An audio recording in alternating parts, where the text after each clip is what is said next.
नमस्कार मित्र हो, जय जिजाऊ जय शिवराय. आपण आज मनोजदादा जरांगे पाटील यांनी जी राज्यव्यापी जी बैठक ठेवली होती बघा महाराष्ट्राची, त्या बैठकीसाठी आपण आलो होतो बघा आंतरवाली सराटीमध्ये. तर हे बाबा भेटलेत आम्हाला, 3 आजोबा आहेत बघा. तर ते कुठून आलेत आपण विचारू त्यांना आणि त्यांचं मत काय आहे पाटलाविषयी. बाबा कुठून आले तुम्ही? आम्ही पारवा तालुका पालम जिल्हा परभणी नांदेड जिल्ह्याचा बाउंड्री गाव आहे. किती किलोमीटर पडतं आपल्याला आंतरवाली? 210 किलोमीटर पडते सर. तर मित्र 210 किलोमीटर वरून हे बाबा आलेत आणि वय आपलं 75 आता झालं.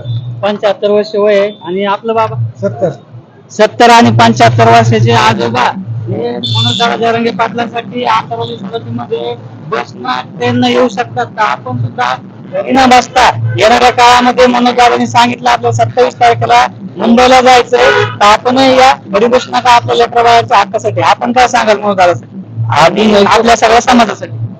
आधी नाही तर कमी नाही. मराठा समाजाने आता पूर्ण लक्षात घ्यावं की जवळजवळ मागील काळामध्ये गेल्या वर्षी 58 लाख लोकांच्या केवळ जरांगे पाटलामुळे ओबीसी मध्ये आपण गेलो. आणि राहिलेली सुद्धा जे काही ताकद आहे ती पूर्ण जरांगे पाटलांना आपल्यासाठी शरीर पणाला लावलेलं आहे. तर सर्व मराठा समाजाला माझी कळकळीची विनंती आहे, त्याच्या शब्दाला जाण ठेवून सर्वांनी 29 ऑगस्टला सर्व मिळून आया बहिणी महिला पुरुष समजा मिळून मुंबईला यावे एवढीच माझी विनंती आहे. पाटलांनी जे फडणवीसांना आणि सरकारला जे आव्हान केलेलं आहे त्याबद्दल तुम्ही काय सांगा? हा, फडणवीसला लास्टचा वॉर्निंग आहे. फडणवीसनं जर याच्यात नाही मानलं तर मुंबई मधली परिस्थिती वाईट होणार आहे.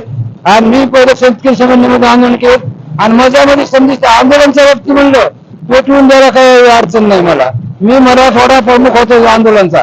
पाटलांनी सांगितलंय करो या मरो, यावेळेस वासी नाही आणि पासी नाही. पाटलांनी सांगितलं जाणार आणि आरक्षण घेऊनच येणार. त्यामुळं 2 ते 3 दिवस फक्त मराठा समाजाने माझ्यासाठी द्यावं, बाकीचं आयुष्य त्यांच्या लेकरांचं. मी मराठा समाजाला पूर्ण ओबीसी म्हणून आरक्षण घेतल्याशिवाय मागे हटणार नाही.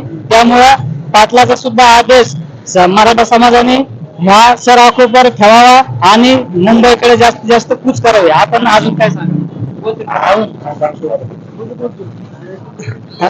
आणि आता आपल्यासोबत सहकारी ते सुद्धा आपल्याला काय सांगू इच्छितात? नवीन पिढीवाल्यानं म्हाताऱ्या माणसाचं असे इतके वय झालं या लोकांचा जर विचार करावा की हे लोक परभणीहून नांदेडून येऊ शकतात आणि आपण जवळ असून येऊ शकत नाही समजा, याचा जरा विचार करावा. हेच आपलं एवढं सांगणं आहे. समजा गावात राहून टवाळ्या केल्यापेक्षा एक दिवस इकडे यायला पाहिजे सगळ्यांनी. प्रत्येक मराठा समाजाच्या गावातील जनतेला माझी विनंती आहे, जे काही सदन आहे सुदृढ आहे त्या माणसांना उद्याच्या 29 ऑगस्टच्या मुंबईच्या कार्यक्रमाकरता सर्वांनी सहकार्य करावे आणि चांगल्या गावातल्या प्रतिष्ठित माणसांना हे बोजा उचलावा आणि गोरगरीब लोकांना जास्तीत जास्त महिला आणि पुरुष घेऊन मुंबईला 29 ऑगस्ट म्हणजे 28 ऑगस्टला जाऊन निघून आपल्याला 29 ऑगस्टला जरांगे पाटलांना कळकळीची विनंती आहे की सर्वांनी मिळून शिनीत आपण मुंबईला चलो मुंबई चलो मुंबई.